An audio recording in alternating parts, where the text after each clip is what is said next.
Intro: 15 action films Hollywood hopes you forgot. We all remember the adrenaline, the explosions, the impossible stunts, the last-second escapes that made us hold our breath. Action films have always been Hollywood's most thrilling gamble. Big money, bigger risks.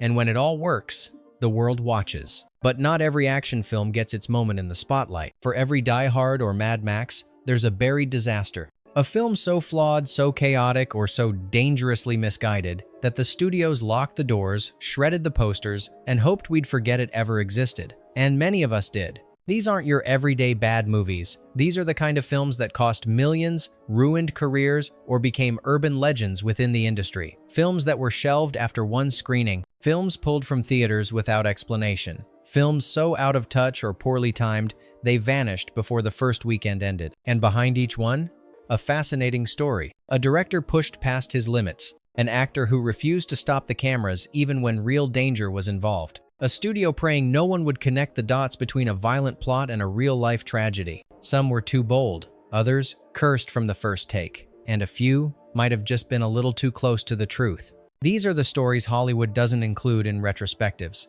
The ones they hope have faded into VHS dustbins, lost in the clutter of a streaming age. But tonight, we bring them back to light. Let's dive into 15 action films that Hollywood made and then tried to erase from memory. Countdown fact Hasson.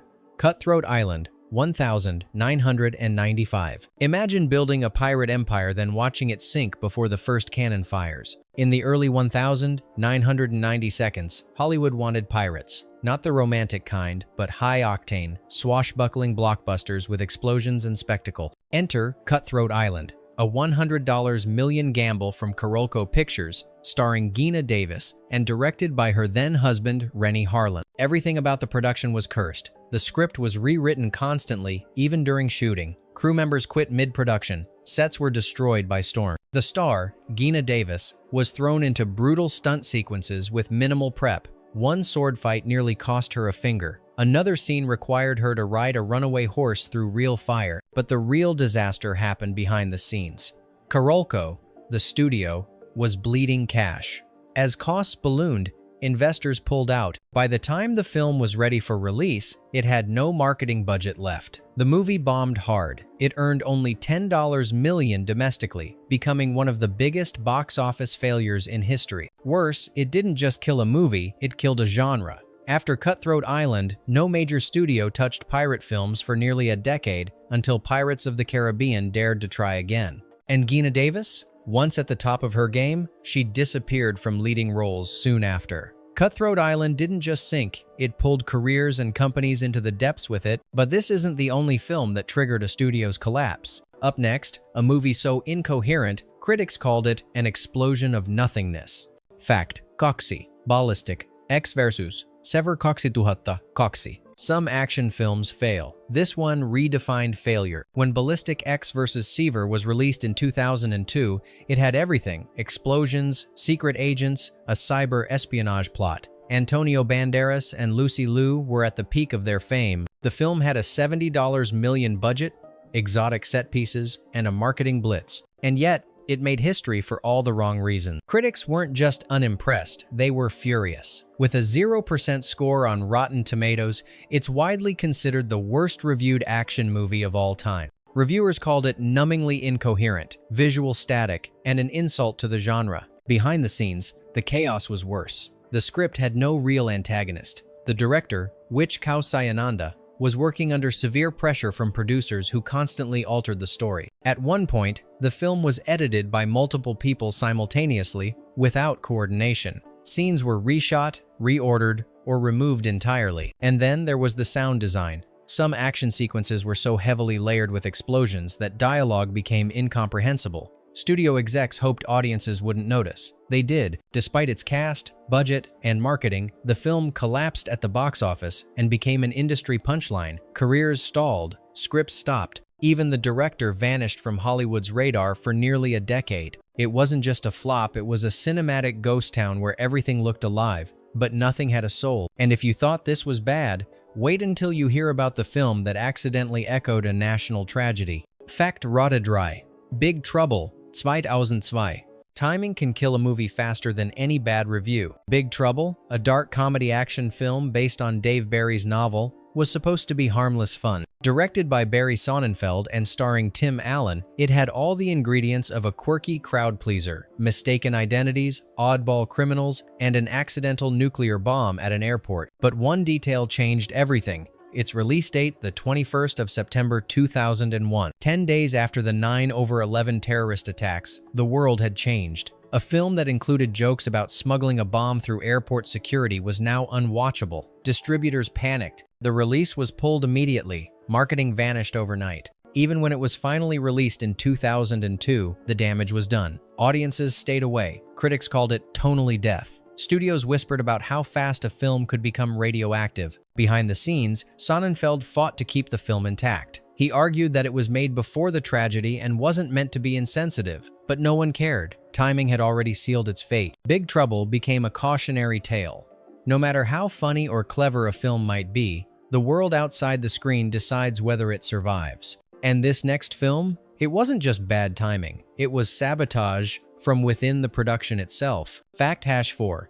The 13th Warrior, 1999. It was supposed to be epic.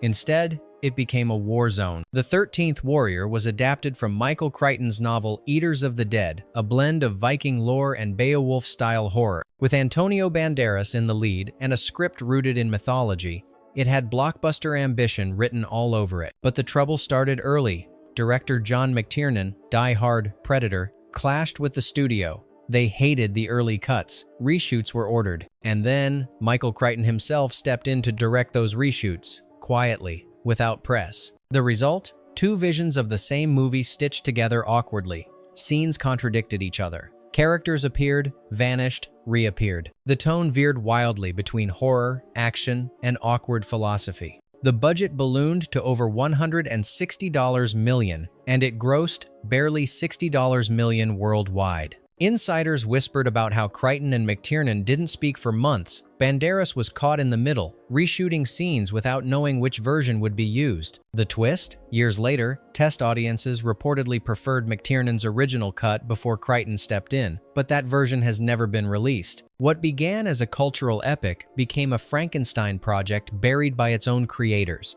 But if you think this was a mess, the next film had a studio actively trying to erase its existence. Fact #5. The Adventures of Pluto Nash, 2002. Not every action comedy deserves to be remembered.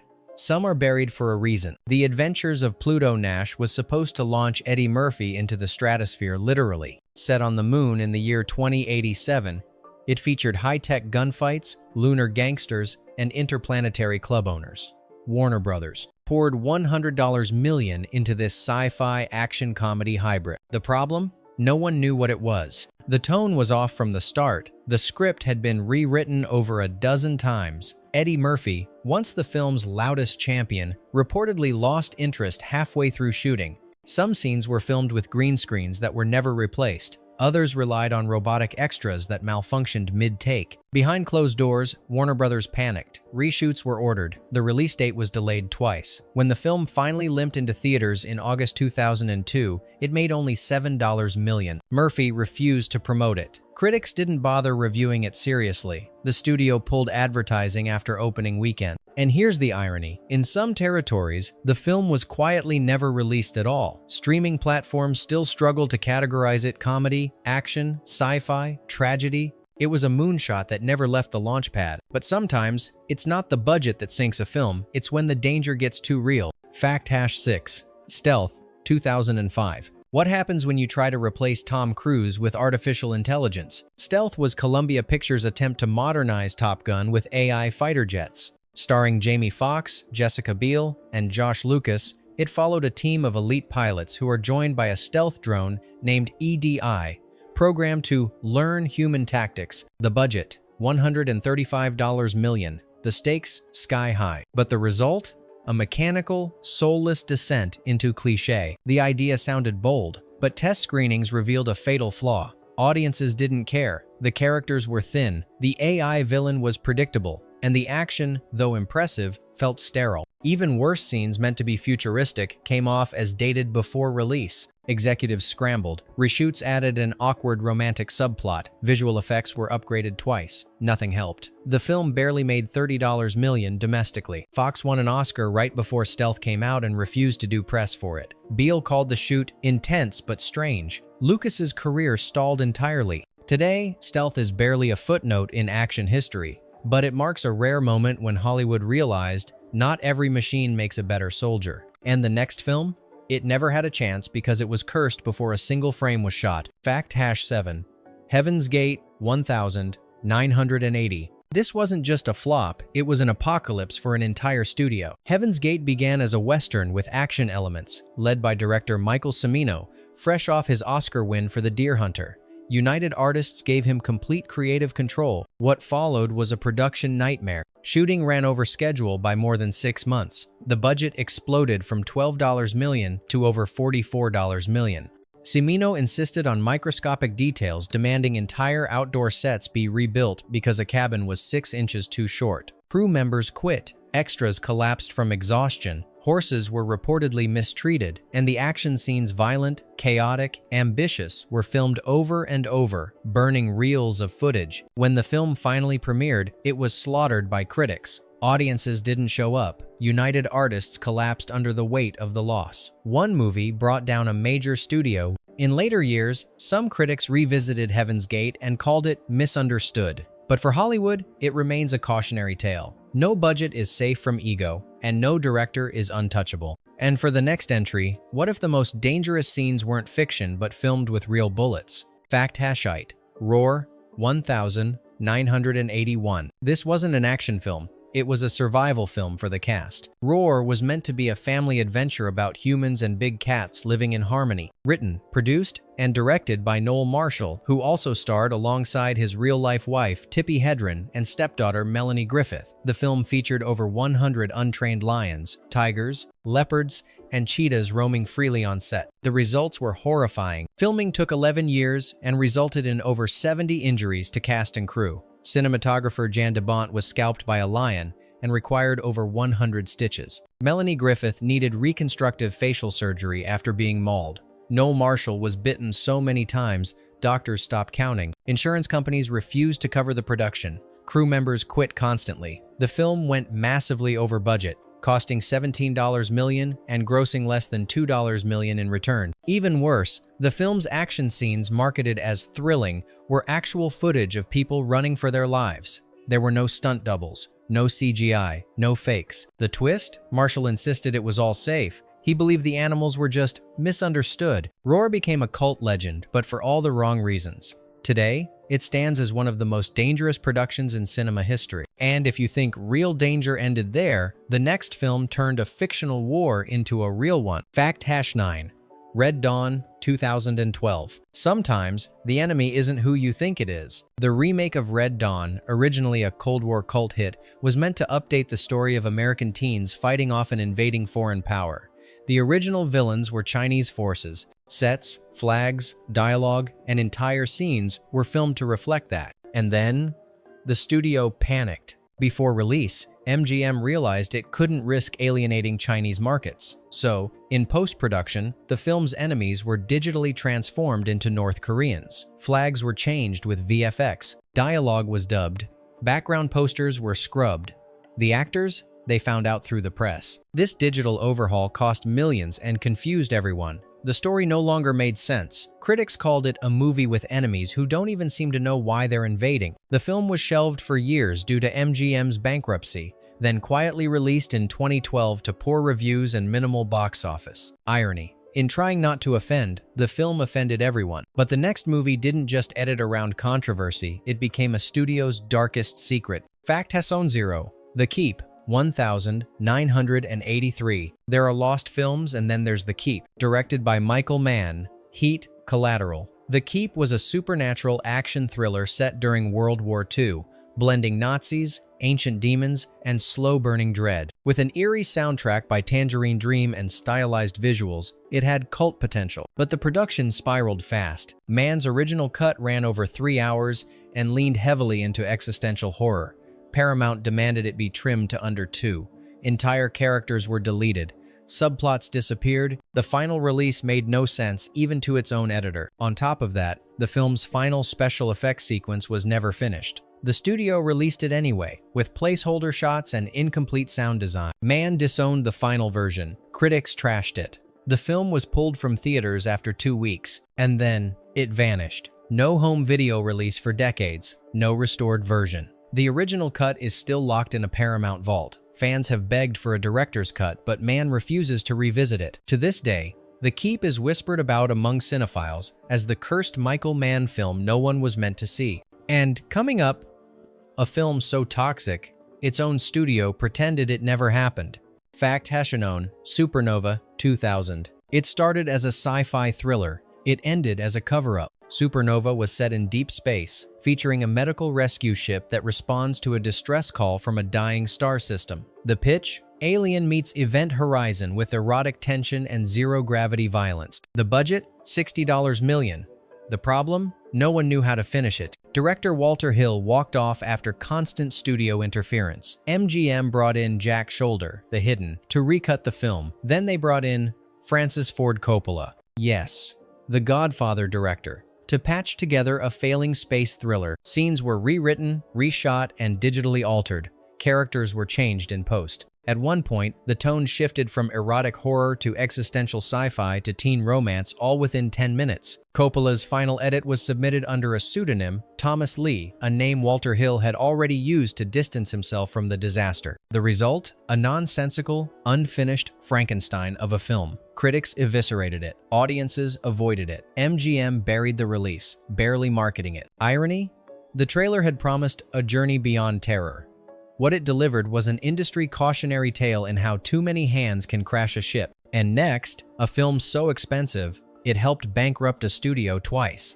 Fact Heshanon 2, The Bonfire of the Vanities, 1990. This is what happens when Hollywood misunderstands the novel and the audience. The Bonfire of the Vanities was based on Tom Wolfe's best-selling satire of New York's elite, a biting critique of greed, race, media, and class. Warner Brothers smelled Oscar potential. Brian De Palma signed on. Tom Hanks, Bruce Willis, and Melanie Griffith joined the cast. Prestige seemed guaranteed, but the tone of the book, dark, cynical, brutally ironic, was lost in translation. Executives pushed to soften the characters. Hanks, known for charm, played a morally bankrupt Wall Street figure, but the film tried to make him likable. The satire vanished. What remained was a confusing mess. Production was plagued with tension. Bruce Willis refused direction. De Palma clashed with the studio over tone. Early screenings were a disaster. One executive reportedly muttered, "We've spent $47 million on a movie about people no one likes." The backlash was immediate.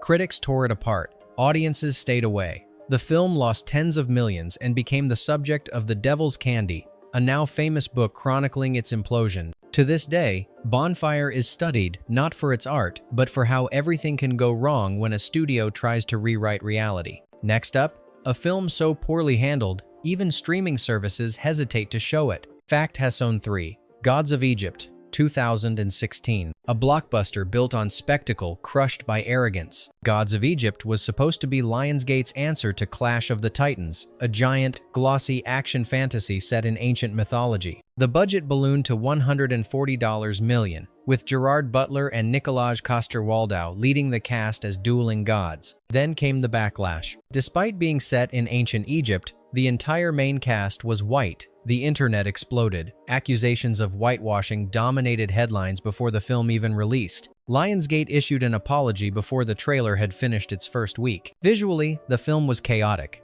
Every frame was drenched in CGI. The dialogue felt pulled from a video game cutscene. Butler chewed scenery like he was in a different film. Critics said the movie looked like a mobile game with a $140 million budget. It bombed hard, reviews were savage, audiences stayed away, and the most brutal twist? Streaming platforms hesitated to host it, fearing continued backlash. In some markets, it was quietly removed or buried deep within catalog. What was meant to launch a new action fantasy franchise became a $90 million loss and a permanent scar on Lionsgate's filmography. But even this wasn't as surreal as what came next. A forgotten Schwarzenegger film that no one, not even he, wanted to talk about. Fact cancellettuno 4.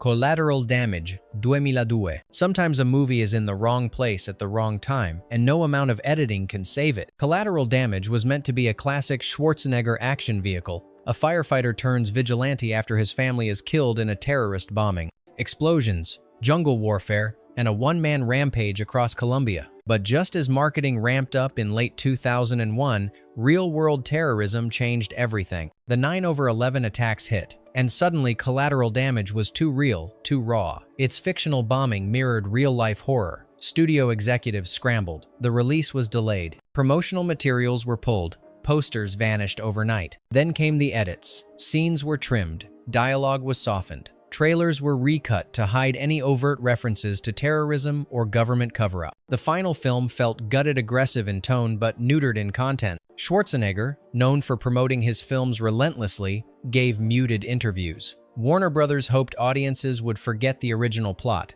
They did, but not in the way the studio intended. The film barely broke even, reviews were cold, and within a year, Arnold shifted away from acting toward politics. It wasn't just Collateral Damage. It was a film caught between two worlds, too explosive to be ignored, too soft to be remembered. But for our final entry, we go even deeper, into a movie erased almost completely from existence.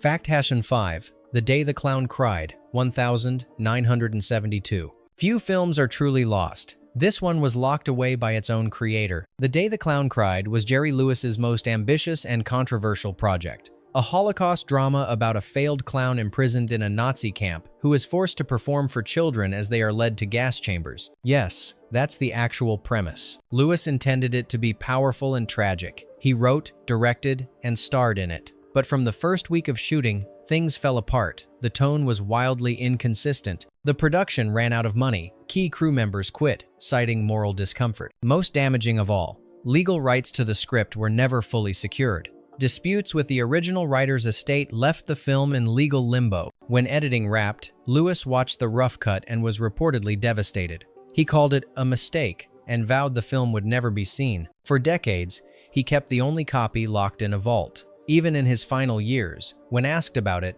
Lewis would shut down interviews instantly. In 2015, a deal was struck with the Library of Congress to store the film under condition, no public viewing, until at least 2024. Whether it will ever be released remains unknown. This wasn't just a failed action drama, it was a man's greatest ambition and deepest shame sealed away in silence. Bonus fact: Tropic Thunder, the original cut, 2008. This one didn't make the top 15. But it might just be the strangest of all.